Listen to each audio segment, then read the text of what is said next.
شما دست به دست هم به سوی مقصد و هدفهایتان می روید. حتما در این میان یک نقص وجود دارد و آن کمبودی عزیزان این است که هیچ وقت با افکار منفی، یعنی نمی شود، نمی توانم، هیچ امکانی ندارد، نمی توان به سوی مقصد و یا هدف رسید. در این باره ناصر خسرو خیلی زیبا میگوید که ای که میکنی اختر خیش را بد، مدار از فلک نیک چشم اختری را.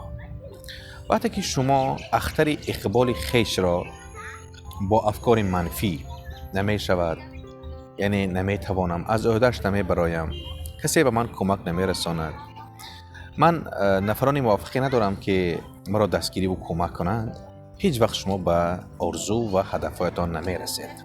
به خاطر چی؟ به خاطر آنکه افکار شما، یعنی اندیشه های شما خرابند. به این خاطر پیش از همه باید اندیشه ها را درست و صحیح و کامل کرد. و بسیارا میپرسند که به خاطر آنکه ما افکارمان را درست کنیم چی کار باید کرد؟ بهترین راه آن است که در اطراف خود انسان‌های مثبت نگر و مثبت اندیش را جمع کنید.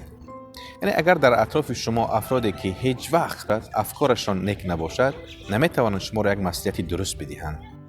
به این خاطر شما را ضرور است که در اطراف خود نفرانی که افکار منفی دارند، یعنی با همین عباره های نمیشود و نمیتوان، بسیار سر و کار میگیرند و شما را مجبور میکنند که شما هم به این گونه افکار فکر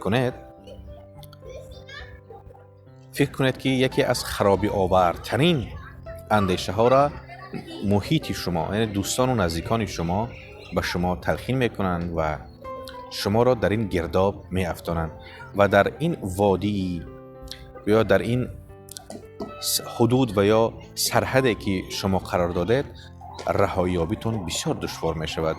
به همین خاطر اول افکارتان را خوب کنید، یعنی اندیشه هایتان باید نیک باشند و آن وقت می توانید بدون یگان دودیلگی به هدف و آرزوهایتان نزدیک شوید و به آرزوهایتان برسید. سربلند بمانید عزیزان.